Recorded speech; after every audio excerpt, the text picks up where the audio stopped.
प्रभु की इनायत है ये, अंबर पर दिखाया हमें प्रभु तेरा एक जब नया है बेवफा बन गया प्रभु तेरा यीशु जब नया है बेवफा बन गया नया है बेवफा बन गया तेरे लहू की आदत है ये हमने दिखाया हमें तेरे लहू की आदत है ये जीना मरना सिखाया हमें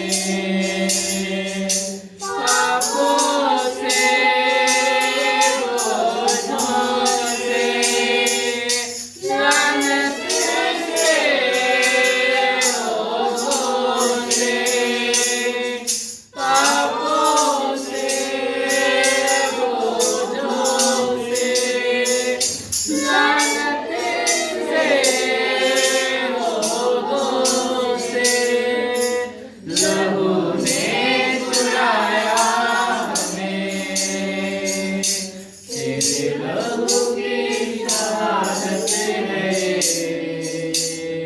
नया जन्म दिलाया हमें तेरे लहू की इनायत है ये अंबर पर बिठाया हमें इस लहू में गुजर वही जाने हैं इसकी कदर इस लहू में धुले जो बशर वही जाने हैं इसकी कदर कोई जाने है इसकी कदर तेरे लहू की वकालत है ये बनाया हमें तेरे लहू की वकालत है ये पवित्र बनाया हमें पापों से बोझों से लानत से रोगों से पापों से बोझों से लानत से रोगों से लहू ने छुड़ाया हमें तेरे लहू की शहादत है ये नया जन्म दिलाया हमें तेरे लहू की इनायत है ये अंबर पर बिठाया हमें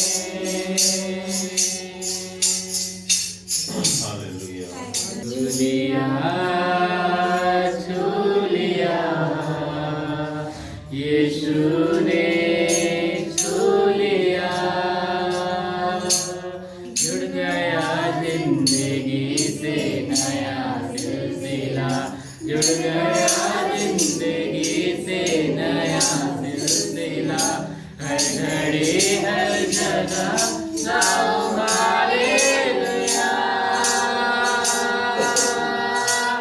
हालेलुया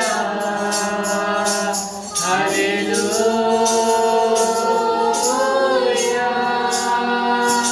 हालेलुया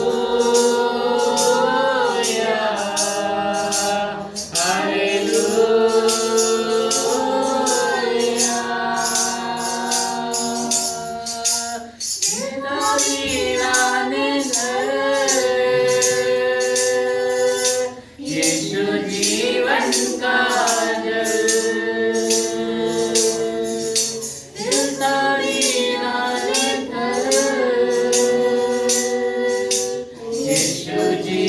जीवन का जल मुझको मिलता गया, मेरी मुश्किल का हल मुझको, मेरी मुश्किल का हल मैंने खोया था जो वो मुझे मिल गया, मैंने खोया था जो वो मुझे मिल गया। हर घड़ी हर जगह गाऊं हालेलुया, हालेलुया,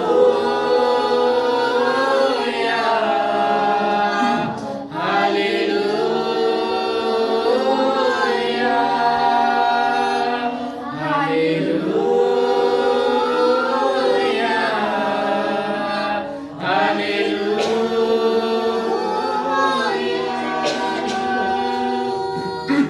मुझको पाकीज़गी मेरे यीशु ने दी, मेरी बिगड़ी हुई बात बनती गई, मुझको पाकीज़गी मेरे यीशु ने दी, मेरी बिगड़ी हुई बात बनती गई।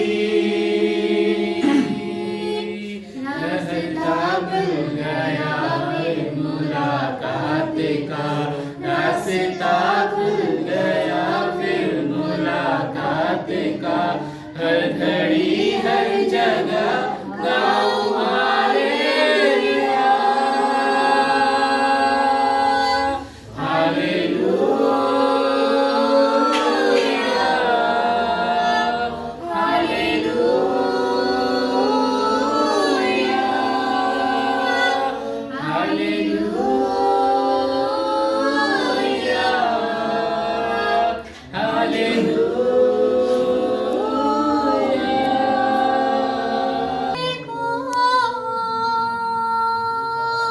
मिल गए दो जहां,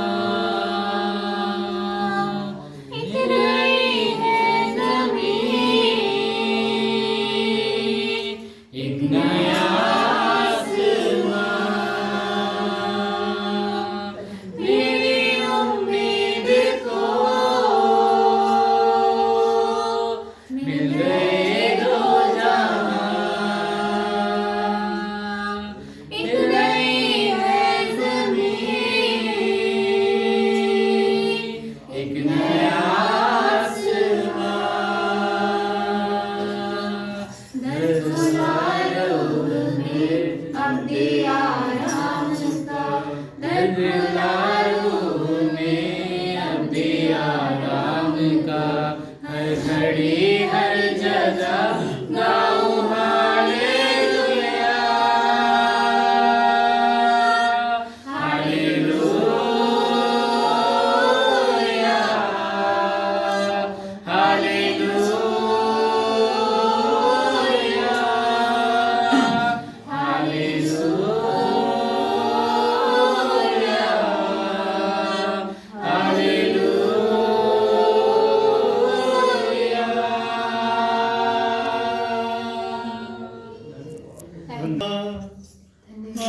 इसमें तू डूब जा, अपने जीवन के सागर की सारी करवाहट मिटा।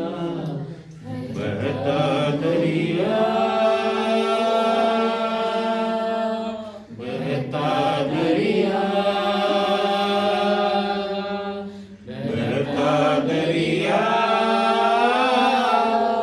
बहता दरिया, बहता दरिया। यीशु मेरा इसमें तू डूब जा, अपने जीवन के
जल बहता जाए, है कल की दाहिनी तरफ से जीवन जल बहता जाए। पीने वाला इस पानी को लू के फल से भर जाए, पीने वाला इस पानी को लू के फल से भर जाए। जीवन बख्शे जहाँ जहाँ भी पहुँचाए दरिया, बहता दरिया, बहता दरिया, बहता दरिया, बहता दरिया, बहता दरिया। यीशु मेरा आ इसमें तू डूब जा, अपने जीवन के सागर की सारी करवाहट मिटा। बहता दरिया, बहता दरिया, बहता दरिया, बहता दरिया। ये दरिया है जिंदा लहू का, आजा तू भी नहा ले। ये दरिया है जिंदा लहू का, आजा तू भी नहा ले। तुझे पुकारे लहू यीशु का, हिफ्ज़ पाक धुला ले। तुझे पुकारे लहू यीशु का, हिफ्ज़ पाक धुला ले। जीवन बख्शे जहाँ जहाँ भी पहुँचाए दरिया, बहता दरिया, बहता दरिया, बहता दरिया, बहता दरिया, बहता दरिया। यीशु मेरा आ इसमें तू डूब जा, अपने जीवन के सागर की सारी करवाहट मिटा। बहता दरिया, बहता दरिया, बहता दरिया, बहता दरिया। जय मसीह की। परमेश्वर का प्रेम, दाऊद का भजन। पहला मैं बोलूंगी और दूसरा और तीसरा, यहोवा मुझ में है, वह उसके पवित्र नाम का धन्य कहे। हे मेरे मन यहोवा को धन्य क्या, उसके किसी बात को ना भूलना। वही तो तेरे सब अधर्म को क्षमा करता है और तेरे सब रोगों को चंगा करता है। वही तो तेरे नाम को नस्ल से बचा लेता है, और तेरे पर नाम दया बांधता है। वही तो तेरी लालसा को उत्तम पदार्थों से तृप्त करता है, जिससे तेरी जवानी उकाब के समान नाई हो जाती है। यहोवा सब पिछले हुओं के लिए धर्म और न्याय के काम करता है।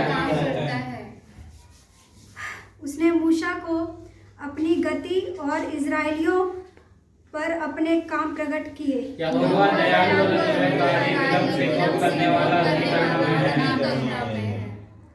वह सर्वदा वाद विवाद करता ना रहेगा, ना उसका क्रोध सदा के लिए भड़का रहेगा। उसने हमारे पापों का व्यवहार नहीं किया, ना हमारा बदला दिया। जैसे आकाश पृथ्वी के ऊपर ऊंचा है, वैसे ही उसकी करुणा उसके डरवैये के ऊपर प्रबल है।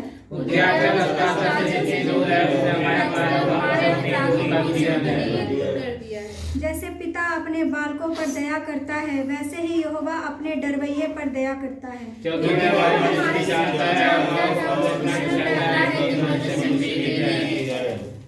मनुष्य की आयु घास के समान होती है, वह मैदान में फूल के समान फूलता है। जो पवन करते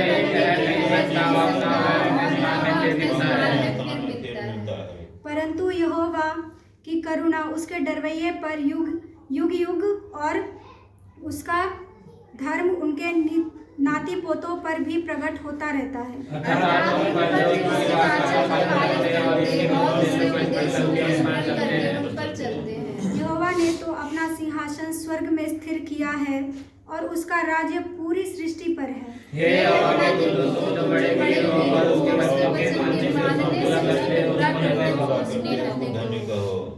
हे यहोवा की सारी सेनाओं, हे उसके टहलुओं, तुम जो उसकी इच्छा पूरी करते हो उसको धन्य कहो। हे यहोवा की सारी सृष्टि के राज्य के सब स्थानों में उसको स्थान दो, उसको धन्य कहो। हे मेरे मन तू यहोवा को धन्य कर। आमीन। भजन 103 ये दाऊद का भजन है, जैसा कि हम सबने देखा होगा, पढ़ा होगा।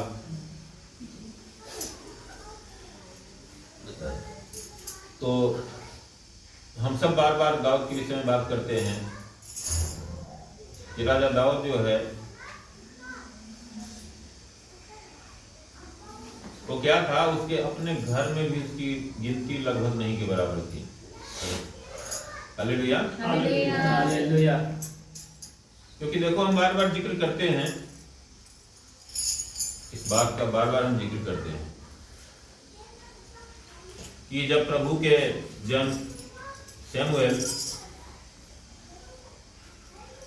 जब गए, जब परमेश्वर ने बोला उनको कि जाके तू इससे के घर में जा और उसके लड़के का तू अभिषेक कर इजराइल का राजा होने के लिए,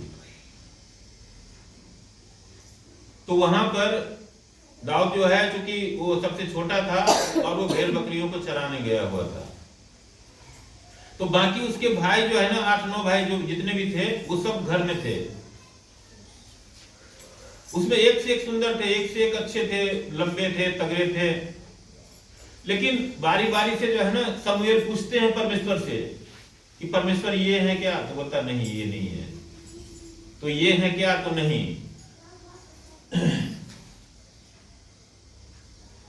तो उसके पिता से पूछते हैं कि तेरा और भी कोई बेटा है क्या, यहां सब है ना, तो हाँ सब तो यही है। आप कल्पना करिए कि उसकी कितनी गिनती रही होगी, आप सोचो जरा कि बाकी सब भाई तो थे ना वहां पर, सारे भाई बहन सब वहां पर थे, लेकिन राजा दाऊद नहीं था। तब परमेश्वर बोलते हैं कि नहीं, इनमें से कोई नहीं है, मेरा दास जो है वो तो और ही है। तब पूछते हैं कि तेरा कोई और बेटा है क्या, तो हाँ एक है जो बकरियों के साथ गया हुआ है, उसको बुलाया। और उसको देखते ही शमूएल को समझ में आया कि उसका रूप जो है अद्भुत है, उसके चेहरे पर जो लाली है वो अद्भुत है। अब सोचो एक छोटा सा बच्चा अपने बकरियों को, अपने भेड़ों को बचाने के लिए शेर से लड़ जाता है। आप क्या समझते हो, साधारण बात है क्या? परमेश्वर ने उसको पहले से ही चुन रखा था, क्योंकि परमेश्वर जिसको भी चुनता है उसको पहले से ही चुन रखा होता है। ये नहीं है कि उसको हम चुनते हैं, परमेश्वर को हम नहीं चुन सकते हैं, परमेश्वर हमें चुनते हैं।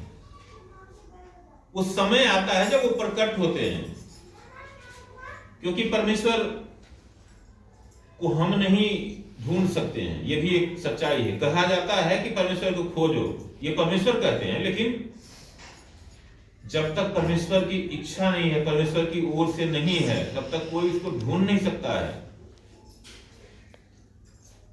और ये भी सच्चाई है कि बिना ढूंढे पा भी नहीं सकता है, क्योंकि वचन ये भी कहता है कि जो ढूंढता है तो पाता है, तो बिना ढूंढे भी नहीं पा सकता है। लेकिन ये भी कहता है वचन कि मैंने तुझे माता के गर्भ में से ही चुन लिया, तुझ पर चित्त लगाया।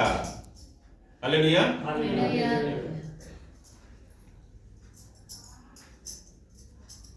तो दाऊद कहां से उठा था, जहां उसकी कोई गिनती नहीं थी। एक भेड़ के, बकरी के चरवाहे का क्या गिनती होता है? क्या उसका इतिहास लिखा जाता है क्या कहीं पर? कहीं देखा है आप में से किसी ने भी? मुझे तो याद नहीं है कि किसी भेड़ के, बकरी के चरवाहे का इतिहास में नाम हो। नहीं लिखा जाता है, क्योंकि उसका काम का जो है ना इतना महत्व नहीं है समाज के अंदर। लेकिन यहाँ जो है, क्योंकि वो परमेश्वर की ओर से था, इसलिए उसका नाम है राजा दाऊद। तो आप सोचो कि मान लो मैं बिल्कुल लेमैन हूं, ठीक है, मेरी कोई गिनती नहीं है, और मुझे एकदम से जो है ना प्रधानमंत्री की कुर्सी पर ले जाके बिठा दे, तो जो बिठाएगा मुझे, क्या मैं उसके गुण नहीं गाऊंगा जीवन भर? जरा सोचो गहराई से, आप सोचोगे तो पता लगेगा। वचन की तो हम बहुत बात करते हैं, लेकिन जो एक फीलिंग है ना उसके अंदर, उसको हमें ज्यादा समझने की जरूरत है। हम कहते हैं ना कि फला नेता जो है उसकी चमचागिरी करता है, फला नेता उसकी चमचागिरी करता है। अरे भैया, उसको जानता कौन था? और आज भी कौन जानता है? तो जिसने उसको हथेली पर उठा रखा है उसी का तो नाम लेगा, क्योंकि उसमें तो कोई काबिलियत थी नहीं, और ना आज भी कोई काबिलियत है ना? वही चीज यहां पर दाऊद के साथ हो रहा है। लेकिन परमेश्वर ऐसा ही है। उससे पहले जो राजा साउल जो बनाया गया था, जो इजराइल का पहला राजा, उसको पता था जो मैं राजा बनूंगा। वो तो अपने गधी जो खो गई थी उसकी, वो गधी को ढूंढने के लिए गया था, और 3 दिन से परेशान था, नगर नगर जो है धक्के खा रहा था, भूखे ले आते। लेकिन देखो, वो गधी ढूंढ रहा था, वहां पर जो है समूएल ने उसका अभिषेक कर दिया। किसके लिए? इजराइल का राजा बनने के लिए। ऐसा ही है परमेश्वर का योजना। वो जब प्रकट करना चाहता है ना, जब वो समय आता है उचित, जो परमेश्वर के हिसाब से उस समय एक निर्धारित है, वो समय जब आता है तब वो प्रकट करते हैं। किस बात को कब कितना प्रकट करेंगे ना, ये परमेश्वर के ही हाथों में है। हालेलुया। इसीलिए यशायाह में हम देखते हैं, कहते हैं कि जो यहोवा की बाट जो होते हैं, मतलब क्या है, काम क्या है कि उस परमेश्वर की बाट जो है ना, उस परमेश्वर का रास्ता देखना है। प्रभु ने भी क्या बोला कि कोई नहीं जानता कि वो घड़ी या वो समय कब आएगा, इसलिए तुम जागते रहो और प्रार्थना करते रहो, क्योंकि वो घड़ी जो है ना चोर के समान आएगा। चोर पूछ के आता है क्या? घर वालों को खबर दे के आता है कि मैं 12:10 पे आऊंगा? नहीं, वो ऐसे टाइम में आता है जब उसको पता है कि घर के लोग सोए होंगे, कहीं कोई दूर दूर तक कोई हमें मिलेगा नहीं, उस टाइम पे आता है। वैसे ही परमेश्वर का जो दूसरा आगमन होगा तो वैसे ही टाइम में होगा। आपको ऐसे ही टाइम में वो पूछेगा जब आप कल्पना भी नहीं करते हो। दाऊद को भी वैसे ही उठा लिया। हालेलुया। लेकिन बहुत सारी बातें हैं इसमें, बहुत सारी बातें हैं जो हमें समझने की जरूरत होती है। दाऊद के अंदर परमेश्वर का जो है ना साधारण बात नहीं था, असाधारण बात था। उसके आप जीवन पर गौर करोगे ना, जितनी बातें लिखी हुई है ना इस पवित्र शास्त्र के अंदर, उन्हीं बातों पर यदि हम गौर करते हैं ना, तो हमें लगता है कि उसके अंदर जो है ना परमेश्वर ने कैसी आग डाल रखी थी। अब देखो, एक छोटा सा लड़का जहां पर वो गोलियत नाम का दानव जो है खड़ा है, जो उसके तलवार कोई नहीं उठा सकता था, इतना उसका लंबाई चौड़ाई और उतना बल और साहस था, और वो ललकार रहा था, और सब के सब बड़े बड़े सेनापति, बड़े बड़े जो है वो टुकड़ी सब जो है, सब डर के मारे सामने नहीं कोई जा रहा था। उसी दाऊद के बड़े भाई सब भी उसमें थे शामिल, जिसको वो देखने के लिए गया हुआ था, वो सब भी उसमें शामिल थे। राजा ने तो ये बोल दिया था कि इसको जो भी मारेगा ना उसको मैं बहुत इनाम दूंगा, अपनी बेटी से शादी भी कर दूंगा, सरकारी दामाद बना लूंगा, और पूरा जितना भी होगा मैं मतलब आधा राज्य तक दे सकता हूं मैं। इतना कुछ था, उसके बाद भी कोई हिम्मत नहीं कर पा रहा था कि उस गोलियत के सामने जाके खड़ा भी हो जाए। लेकिन वो छोटा सा लड़का 15, 16, 17 साल का होगा मैक्सिमम, वो जाके कह रहा है जो अरे इतने बड़े इजराइल में कोई ऐसा नहीं है जिसको जवाब दे सके। बोलता मैं दूंगा जवाब। इसने जिसको ललकारा है ना, वो साधारण लोग नहीं है, इजराइल परमेश्वर का चुना हुआ प्रजा है, और उसको उसने ललकारा है तो परमेश्वर ही जवाब देगा। और वो किस चीज से मारता है? वो छोटा सा बच्चा जिसको बड़े बड़े लोग नहीं जो काम कर पाए। आप देखो, परमेश्वर को प्रकट करने का जो एक जरिया है ना, एक तरीका जो है ना, ऐसे ही गिदियोन के आप पढ़ लो तो वहां पर भी वही हाल है। कहता कि नहीं बहुत सेना है, इतना सेना का क्या जरूरत है। छांटते छांटते किन लोगों को ले जाता है? जो 300 लोगों को ले जाते हैं। देखो पानी कैसे पीता है, तो जो कुत्ते की तरह पानी पीता है ना, मतलब आप इससे अंदाजा लगा लो कि वो लोग सबसे छटे हुए बेकार की गिनती में थे। हम लोग क्या कहते हैं? अरे पानी तक तो पीने नहीं आता, वो क्या है बंदा, है कोई गिनती का बंदा? यही है ना समाज का सोचना। वैसे लोगों को छाटा परमेश्वर ने, बोला हाँ ये ठीक है, इनकी कोई गिनती नहीं है ना, ये कुत्ते ही हैं, इनकी कोई गिनती नहीं है, इनको मैं गिनती में लाऊंगा।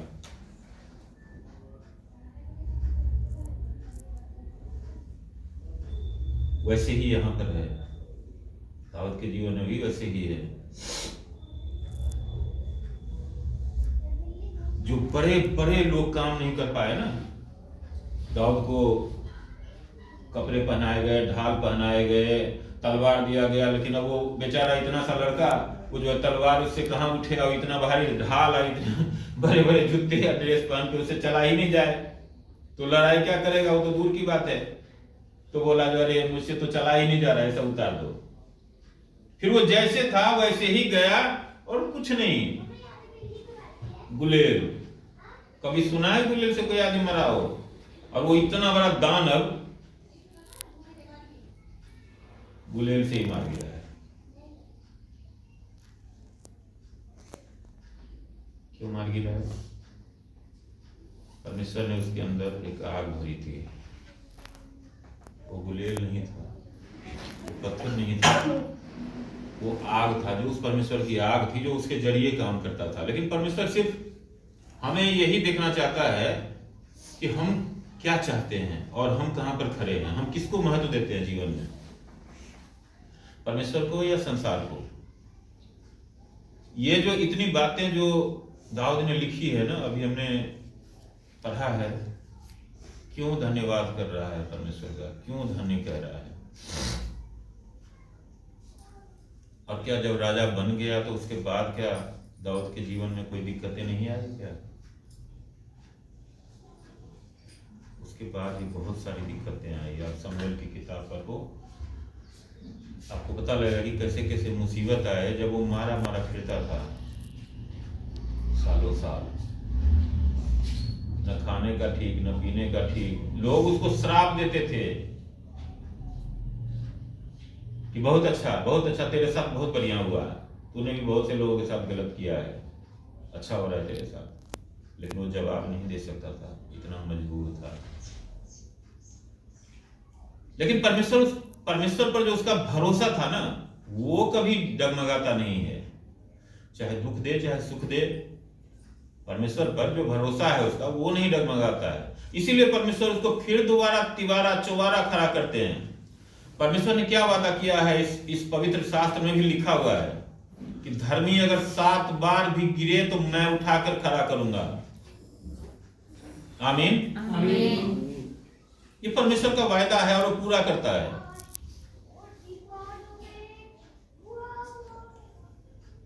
लेकिन वो गिरना अलग होता है, ये नहीं कि हम जानबूझ के जो है ना हमेशा गिरते रहें और हम परमेश्वर की तरफ ध्यान न करें। यहां जो ये इसी जो टाइटल है ना, परमेश्वर का प्रेम, वही परमेश्वर का प्रेम बताने की हम कोशिश कर रहे हैं। कि परमेश्वर का जो प्रेम है वो कैसा है। आप जब नए नियम में जाते हैं तो आप देखो कि प्रेरितों के काम जब हम पढ़ते हैं तो वहां पर शुरुआत में क्या है कि साउल जो है, यानी कि जो पौलुस है, उसका कैसा डर है, कैसा खौफ है। जो परमेश्वर के लोग हैं उसके अंदर एक कितना भयानक खौफ है।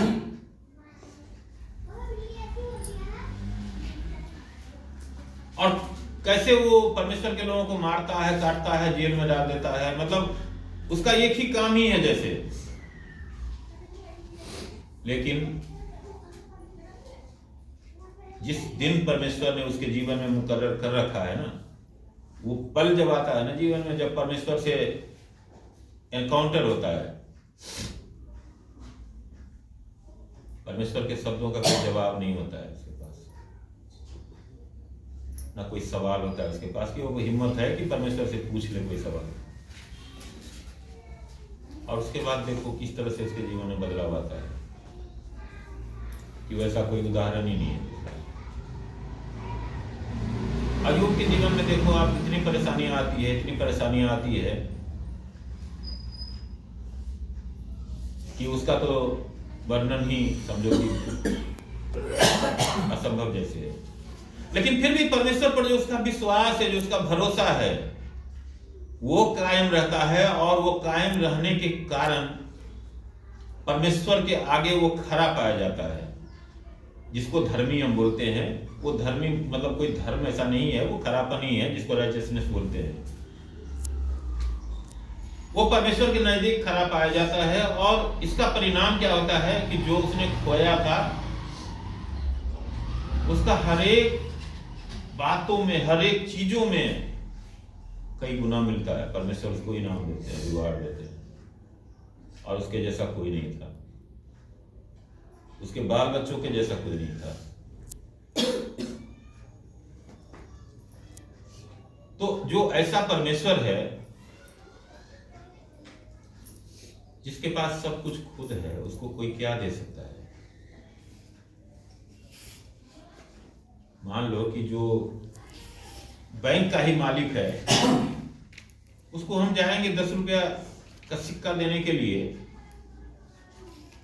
ये हो सकता है? ये एक विडंबना वाली बात नहीं होगी। इसीलिए वहां पर क्या कहते हैं, पूरे पवित्र शास्त्र में सिर्फ एक बात है, परमेश्वर की स्तुति किस तरह से करनी है? धन्यवाद, धन्यवाद। यहां पर भी इन सारे वचनों में क्या है, अब देख लो। हम सबने अभी पढ़ा है, हे मेरे मन यहोवा को धन्य कह, और जो कुछ मुझ में है वह उसके पवित्र नाम को धन्य कहे।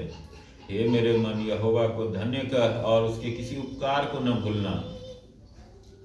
वही तो तेरे सब अधर्म को क्षमा करता और तेरे सब रोगों को चंगा करता है। वही तो तेरे प्राण को नष्ट होने से बचा लेता है और तेरे सिर पर करुणा और दया का मुकुट बांधता है।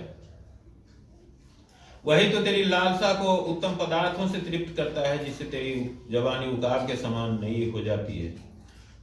यहोवा सब पिसे हुओं के लिए धर्म और न्याय के काम करता है। उसने मूसा को अपनी गति और इजरायलियों पर अपने काम प्रगट किए। यहोवा दयालु और अनुग्रहकारी, विलंब से कोप करने वाला और अति करुणामय है। वह सर्वदा वाद विवाद करता न रहेगा, न उसका क्रोध सदा के लिए भड़का रहेगा। उसने हमारे पापों के अनुसार हमसे व्यवहार नहीं किया और न हमारे अधर्म के कामों के अनुसार हमको बदला दिया है। जैसे आकाश पृथ्वी के ऊपर ऊंचा है, वैसे ही उसकी करुणा उसके डरवैयों के ऊपर प्रबल है। उदयाचल अस्ताचल से जितनी दूर है, उसने हमारे अपराधों को हमसे उतनी ही दूर कर दिया है। जैसे पिता अपने बालकों पर दया करता है, वैसे ही यहोवा अपने डरवैयों पर दया करता है, क्योंकि वह हमारी सृष्टि जानता है और उसको स्मरण रहता है कि मनुष्य मिट्टी ही है। मनुष्य की आयु घास के समान होती है, वह मैदान के फूल के समान फूलता है, जो पवन लगते ही ठहर नहीं सकता और न वो अपने स्थान में फिर मिलता है। परंतु यहोवा की करुणा उसके डरवैयों पर युग युग और उसका धर्म उसके नातीपोतों पर भी प्रकट होता रहता है। अर्थात उन पर जो उसकी वाचा का पालन करते और उसके उपदेशों को स्मरण करके उन पर चलते हैं। यहोवा ने तो अपना सिंहासन स्वर्ग में स्थिर किया है और उसका राज्य पूरी सृष्टि पर है। हे यहोवा के दूतों, तुम जो बड़े वीर हो और उसके वचन के मानने से उसको पूरा करते हो, उसको धन्य कहो। हे यहोवा की सारी सेनाओं, हे उसके टहलुओं, तुम जो उसकी इच्छा पूरी करते हो, उसको धन्य कहो। हे यहोवा की सारी सृष्टि, उसके राज्य के सब स्थानों में उसको धन्य कहो। हे मेरे मन, तू यहोवा को धन्य कह। आमीन। 7 अध्याय 1 से 6 तक देखेंगे।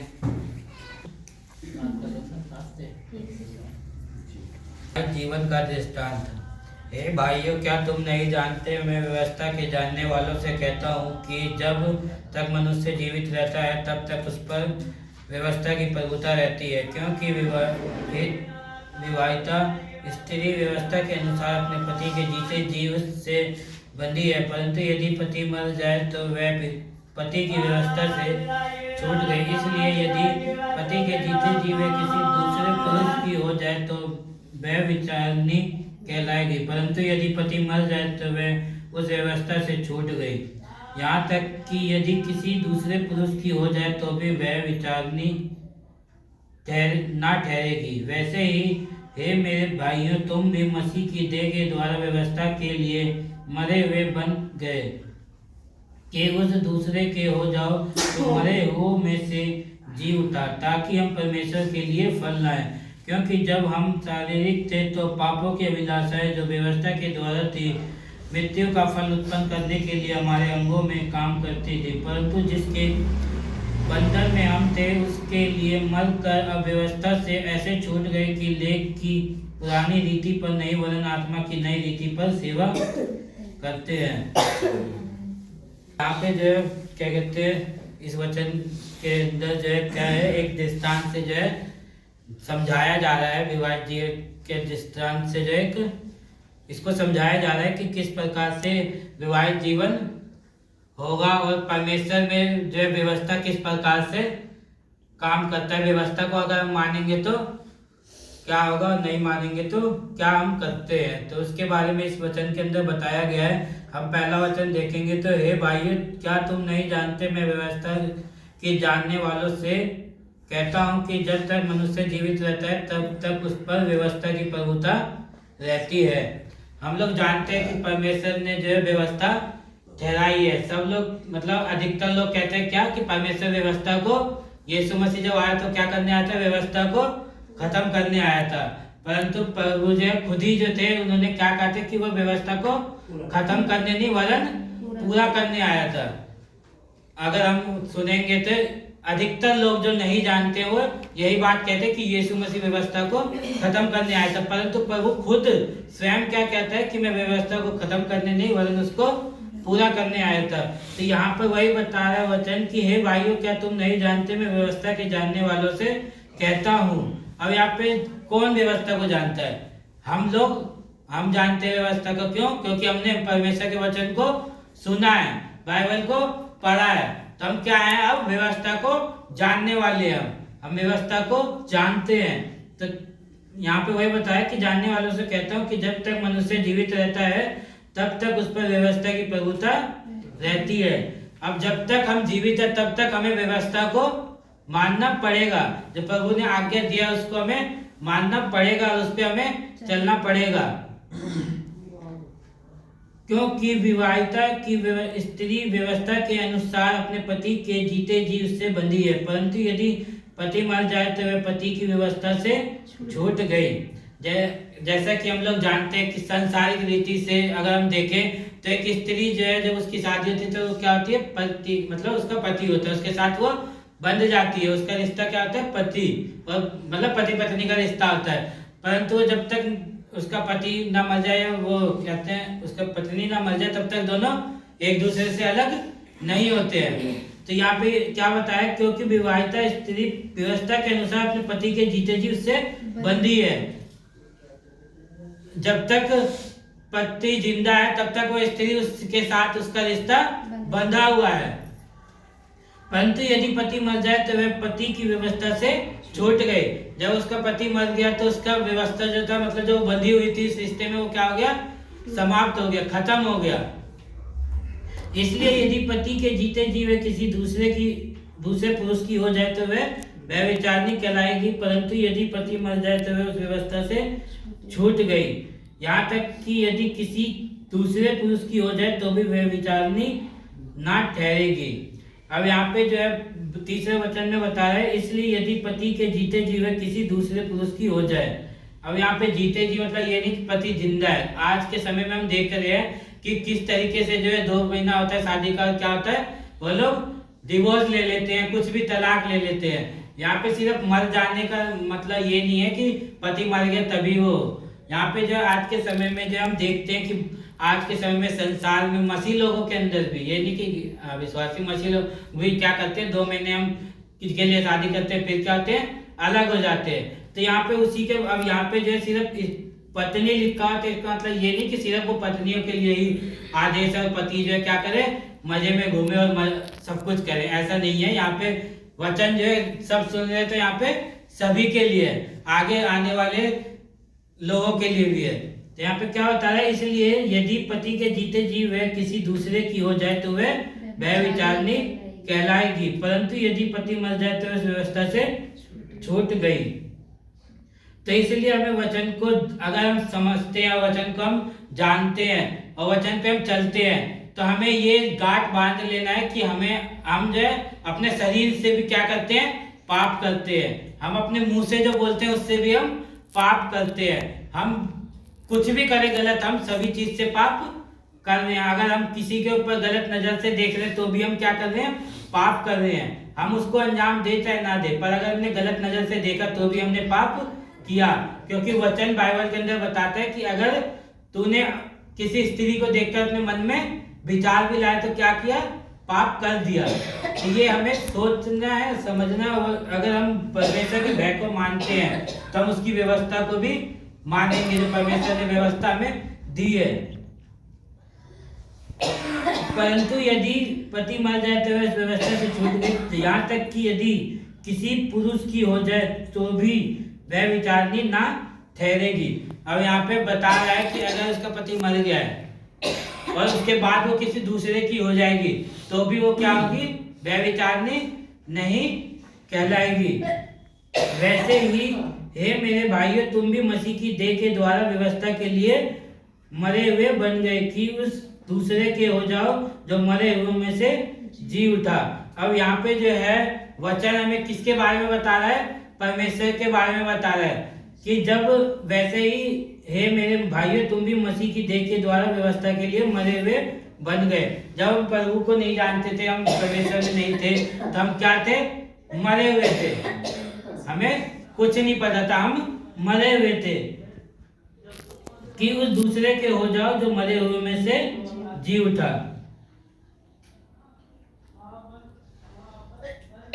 और उसके दूसरे के हो जाओ जो मरे हुए में से जी उठा।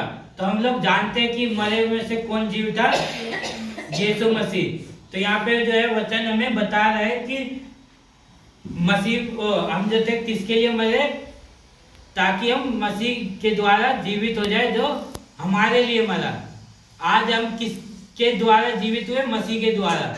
क्यों, मसीह ने हमें ग्रहण किया। हम प्रभु के पास नहीं है, हम प्रभु के चुने हुए। अब हम क्या होगा, प्रभु के चुने हुए बन गए। क्यों, क्योंकि प्रभु ने हमें चुन लिया है, हमें उस दलदल से निकाल दिया है, उस पाप से हमें निकाल दिया है। तो हमें अब क्या करना है, उस जो प्रभु ने हमें व्यवस्था दिया उसको हमें मानना है, उस पर चलना है। व्यवस्था के लिए मरे हुए बन गए, व्यवस्था में खत्म हो गया।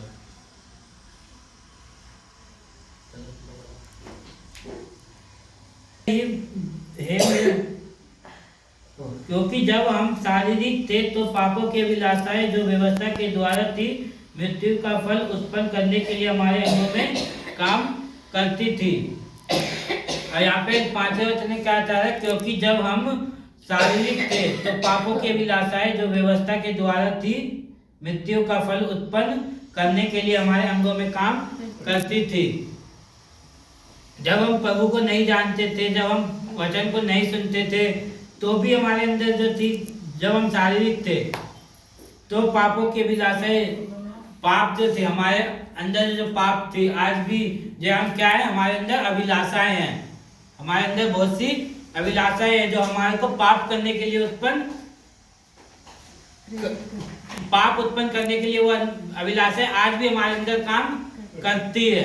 तो यहाँ पे जब 5 वचन में क्या बता रहा है, क्योंकि जब हम शारीरिक थे तो पापों की अभिलाषाएं जो व्यवस्था के द्वारा थी, मृत्यु का फल उत्पन्न करने के लिए हमारे अंगों में काम करती थी। परंतु जिसके बंधन में हम थे उसके लिए मरकर अब व्यवस्था से ऐसे छूट गए कि लेख की पुरानी रीति पर नहीं वरन आत्मा की नई रीति पर सेवा करते हैं। यहाँ पे 6 वचन में क्या कह रहा है, परंतु जिसके बंधन में हम थे उसके लिए मरकर अब व्यवस्था से ऐसे छूट गए। अब 6 वचन को हम देखेंगे तो परंतु जिसके बंधन में हम थे, अब जिसके बंधन में हम थे मतलब जब हम पुराने जीवन में थे, जब हम प्रभु को नहीं जानते थे, तो हम क्या थे, जिसके बंधन में थे उसके लिए मरकर अब व्यवस्था से ऐसे छूट गए। क्योंकि हम क्या करते थे, तब हम पुरानी जो व्यवस्था थी हम उसको मानते थे, उनको पूरा करते थे। परंतु जब प्रभु यीशु मसीह को हमने जाना तो हम क्या करें, वो जितनी भी पुरानी व्यवस्थाएं थी जो हम पुराने जीवन में करते थे, उन सब के लिए मरकर अव्यवस्था से ऐसे छूट गए। मतलब हमने उस पुराने को क्या कर दिया, छोड़ दिया। अब कि लेख की पुरानी रीति पर नहीं वरन आत्मा की नई रीति पर सेवा करते हैं। अब जो हम क्या करते हैं, परमेश्वर का जो व्यवस्था है, जो परमेश्वर का वचन है, जो परमेश्वर ने हमें आज्ञा दिया, हम उस पर चलते हैं और उस पर हम सेवा करते हैं। तो इस वचन के सुने जाने और पढ़े जाने में प्रभु सबको आशीष दे। सबको जय मसीह।